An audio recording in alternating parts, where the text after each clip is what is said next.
Right now, there is a very real panic moving through the markets. Investors are watching virtual agents reason through complex software operations and execute transactions entirely on their own. They are calling it the SaaS Apocalypse. But that anxiety misdiagnoses the actual threat. It confuses horizontal AI, generic applications like a text editor that anyone can build, with deeply integrated vertical software that large enterprises rely on for compliance and security. We can separate the vulnerable AI hype from resilient, investable architecture by mapping technological approaches against their barriers to entry and their overall investment risk. Notice how generic AI wrappers drop straight into the high-risk, low-moat zone. By contrast, specialized agentic AI systems sit securely in the low-risk, high-moat quadrant.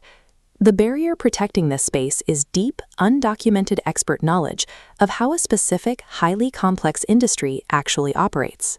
To allocate capital into AI effectively right now, you need to look past the noise of Silicon Valley and target funds that apply this autonomous intelligence directly to those undocumented vertical markets, specifically the global travel industry.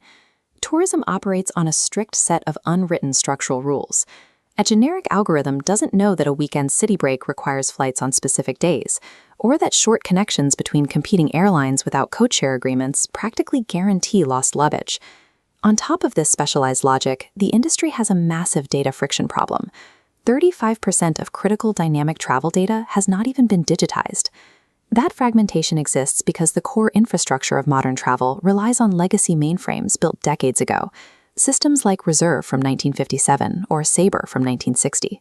You cannot fix this by slapping a modern graphical interface or a generic AI algorithm on top of these isolated networks. The underlying systems simply cannot communicate efficiently. The entities that will dominate the market over the next decade will be native Traveltech companies that use agent-based intelligence to physically stitch these ancient systems together into self-governing data loops. Capturing the value of this specific transition requires a highly focused vehicle.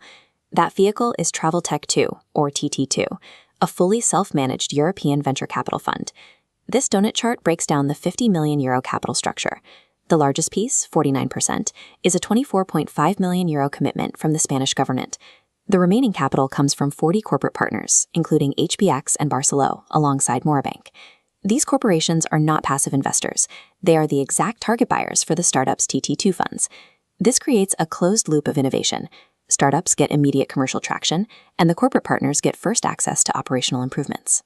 Combining direct state financial backing with a captive customer base systematically neutralizes the primary commercial risks usually associated with early-stage tech investing. Accessing a structurally de-risked vehicle like this requires you to completely delegate day-to-day capital allocation decisions. Those decisions are made by the Council of Five, a managing team with over a century of executive experience at Google, Booking.com, and Expedia. Their mandate is incredibly narrow.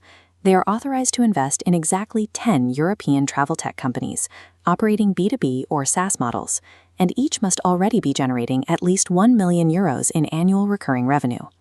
This waterfall chart models targeted financial performance. The fund targets a 2.74 multiple on invested capital, a 19.03% gross internal rate of return.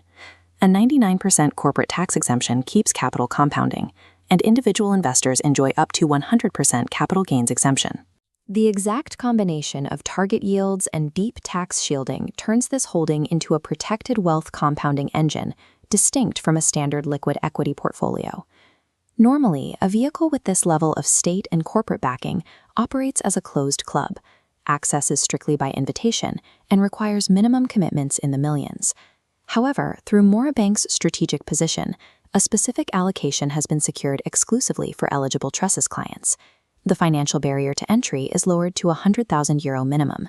This is structured across 4 annual capital calls of €25,000. But you must understand the cost of admission. You gain the same institutional-grade access and tax shielding as the corporate giants, provided you accept one condition. That capital enters a mandatory lockup period extending to the year 2033. It is a rare backdoor into private equity. You get retail-sized entry minimums, but you must supply institutional-level patience. While the yields and tax metrics are highly attractive, this is a specialized, highly regulated instrument, not a speculative trading asset. To determine if your portfolio matches the TT2 fund, look at this suitability scorecard. It is not for investors needing liquidity before 2033, day-to-day control, or consumer AI hype.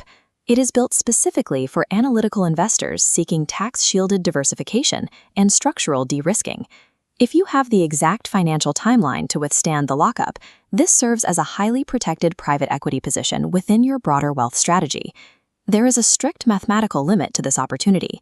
The fund has a hard cap at 50 million euros. It is already capitalized to 45 million euros, leaving an incredibly narrow 5 million euro allocation remaining. The exact moment that final sliver of capital is subscribed by eligible clients, access permanently closes. To secure this institutional protection, you need to finalize your mathematical assessment of your long-term liquidity and commit your first tranche before that final allocation is gone.